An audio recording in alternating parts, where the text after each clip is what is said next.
Mr. George Koontz, a man of great activity and personal courage, and Mr. Wilson, who is also a man of great nerve, were very prompt in volunteering their aid to Lieutenant Jones, and the latter put great confidence in them, wrote Joseph Barry.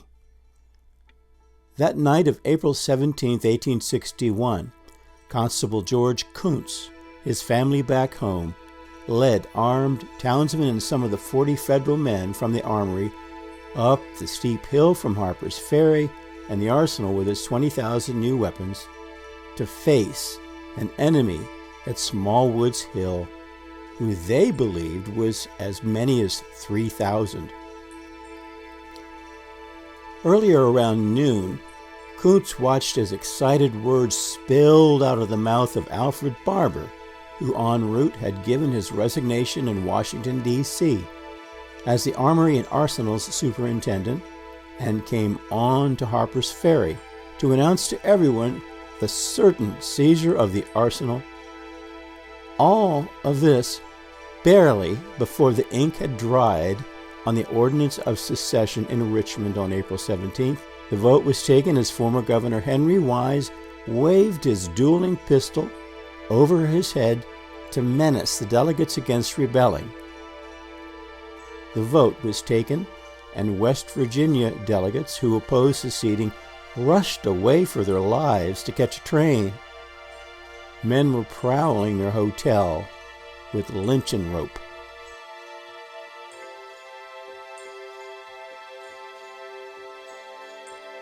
Secessionist John Imboden described an informal meeting organized by Henry Wise for 7 p.m., April 16th at the Exchange Hotel in Richmond. They agreed to a movement to capture Harper's Ferry beginning the next day, the 17th. After midnight, early the morning of the 17th, Imboden led some of the group to Virginia Governor John Letcher's house and woke him up, arousing him from his bed, and warmly sought his support for their plan to capture Harper's Ferry, its armory, its arms, and the machinery. Imboden advised him to make sure the vote would take place as scheduled for later that day, and that he would agree to sign off on it with its implications. Skipping the secession vote for the morrow, Barber left by train post-haste to Harper's Ferry with Virginia government official John Seaton with his proclamation of secession. The vote was taken in secret session so the world wouldn't know at once. Delegate John S. Burdett wrote later, "The ordinance was passed on the 17th of April, and we recalcitrants lit out on the first trains we could catch. Some 12 or 15 of us, Carlisle, Clemens, Dent, and others. A dispatch from Governor Letcher failed to arrest us at Fredericksburg. When we got to Washington, some went north. I came to my home on the Baltimore and Ohio, and John Seaton and Alfred Barber sat in my front with bottles of whiskey. When they saw me, they said, 'Burdett, you seceded at Richmond, did you?' They were members that on the way to Harper's Ferry to grab the armory and open up a revolutionary devilment." Barber was the member from Jefferson County in which Harper's Ferry is situated. John Good stopped off at Washington with Alf Barber so Barber could resign the office of superintendent of the armory at Harper's Ferry. Once at Harper's Ferry, Barber stepped off the train and said something, and up went a tumultuous shout. I stepped off and said, "Barber, what did you say?" He did not reply, and to avoid arrest, I stepped back on the train and guessed he was there to grab the arsenal and steal all its valuable and costly machinery. It turned out that way. Revolutionary devilment took the locks off our mouths. Imboden later wrote, "About noon the 17th, Alfred Barber reached Harper's Ferry from Washington after submitting his resignation collecting mechanics in groups and informing them that the place would be captured within 24 hours by Virginia troops. He urged them to protect the property and join the Southern cause, but Federal Lieutenant Roger Jones, commanding 45 men at once, took measures to destroy the place. That evening of the 17th, coming from Charlestown were local militias under James Allen, heading towards Harper's Ferry, stopping short at Halltown, where argument ensued with to-be Union man David Hunter Strother. Then Seddon, who had arrived on the train with Barber, produced written proof of their incursions of legitimacy. I was so stunned by these revelations that I had scarcely breath to utter the usual inappropriate ejaculation of astonishment. The devil! They only had 340 men, including the cavalry and some artilleries with an old iron 6-pounder, not Turner Ashby's number of 3,000 men a-comin'. Their commander, Colonel Allen, the local man, ordered his men, virtually all local too, to not make another step forward. He had gotten word that townsmen such as Koontz and arriving U.S. troops would be there to defend the town, the arsenal, the armory, and their contents. While the Virginia militia officers were thus discoursing and looking towards the town,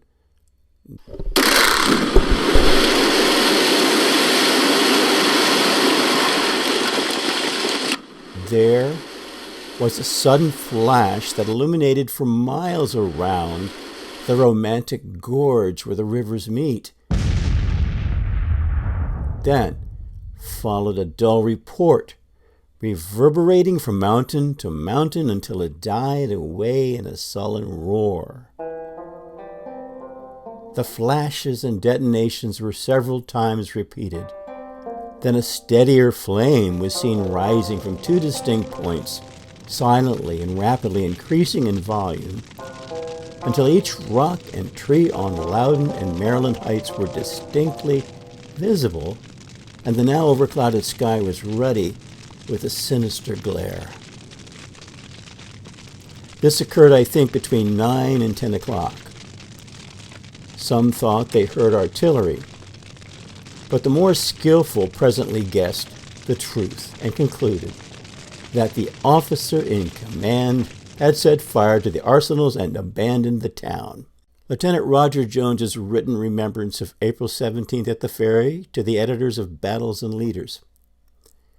Finally, shortly after 9 o'clock, when troops from Halltown advanced to within less than a mile from the armory, in time less than 5 minutes, the torch was applied, and before I could withdraw men from the village, 2 arsenal buildings with a 20,000 stand of rifles were ablaze. Then the undisciplined hothead Ashby, much revered by Virginia sentimentalists, but who, as a soldier, was stupid and reckless beyond belief, leaving bodies of the enemy mutilated, advising his men that the best protection against artillery shells was to, quote, sit perfectly still in your saddle, unquote, and costing Stonewall Jackson his only defeat at Kernstown by giving him grossly wrong estimates of the enemy, he simply ignored Allen and galloped with his unruly bunch towards town.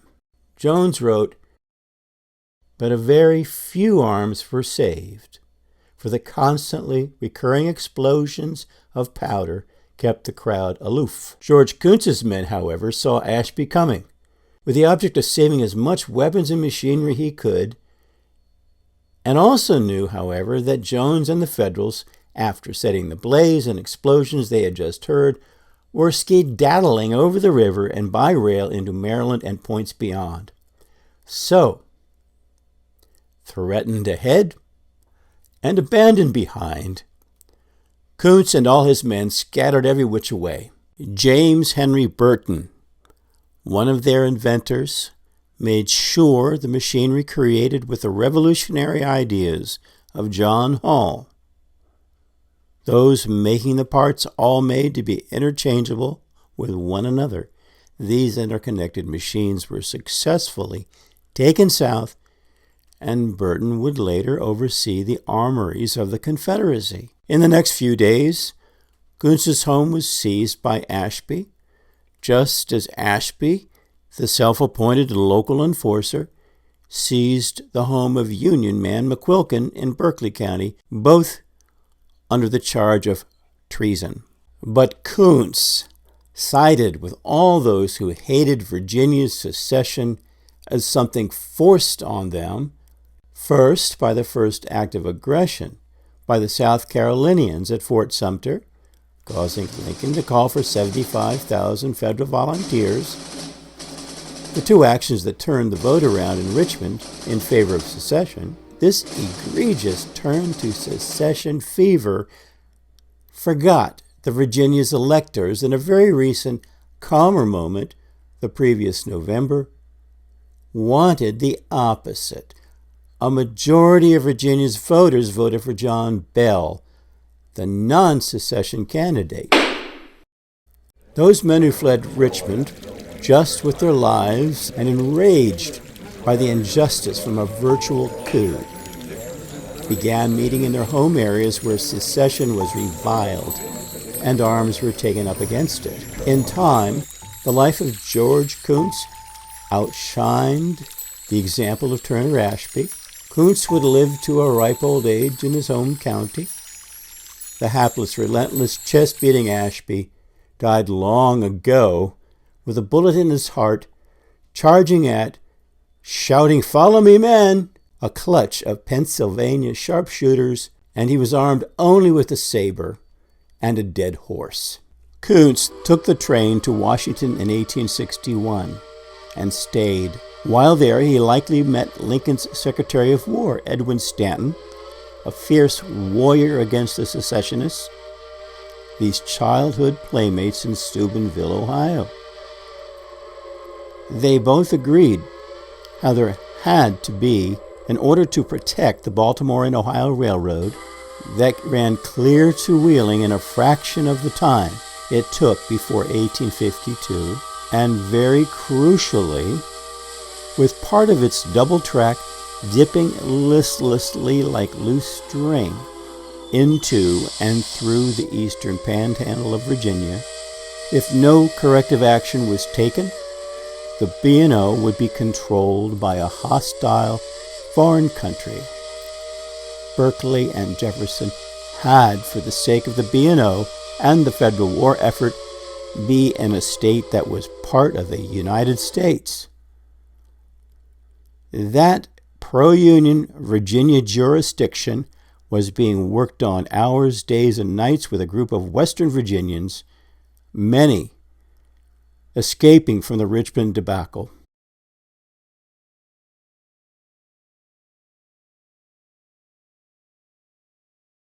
J.W. Paxton of Ohio County submitted the following: Resolved, that the people of northwestern Virginia have long and patiently borne the position of political inferiority forced upon them by unequal representation in the state legislature and by unjust, oppressive, and unequal, but that the so-called Ordinance of Secession passed by the convention, which met in Richmond on the 13th of February last, which is the crowning act of infamy which has aroused them to a determination to resist all injustice and oppression and to assert forever, maintain their rights and liberties in the Union and under the Constitution of the United States. In considering matters before us for action here, it is very difficult but very important that we all realize the actual existence of war, civil war. We must not forget, sir, that we are now engaged in a struggle for the nation's very existence, that our differences are not now being settled as heretofore at the ballot box, peacefully and quietly, but by the bayonet and at the cannon's mouth. You, sir, and I, and every American citizen this day are parties to this struggle on one side or of the other. And when they took votes towards that end, all through that summer of 1861 in Wheeling and Clarksburg, George Koontz was there in the proceedings, casting his vote in the name of Jefferson County 4 times. On June 20th, 1863, West Virginia was declared, with Jefferson County within its domain. A Union-controlled wartime Jefferson County voted for admission into the new state. Koontz was back in Harper's Ferry with his second wife once the Union reoccupied the town in late July 1861, but he left again for Washington in early September as Lee's large army crossed the Potomac, starting his fateful Maryland campaign that climaxed with the bloodiest day, the Battle of Antietam. Wrote his wife, Betty Brittian Koontz, in her diary, Harper's Ferry, September 5th, 1862, Friday. George left. After leaving him on the street, I went up to the hill at the Powder House to see if I could see him go over the ravine. After some time, I thought I recognized, but did not know whether it was him or not. Watched him with my streaming eyes until I could see him no more. Koontz was able to be home regularly in the fall of 1862, and thereafter running his store in his new state, the one that he helped to make, a state that outlawed handling and harming a fellow human being as if they were just property, ever a challenge and a concern. Following the war, Koontz became active in politics once again, serving as member of the West Virginia House of Delegates from 1865 to 1867, and a member of the West Virginia Senate from 1870 to 1871. Running on the Radical ticket, he was also a member of the Independent Order of Odd Fellows. Koontz died at the age of 90 in Halltown, West Virginia, in 1908.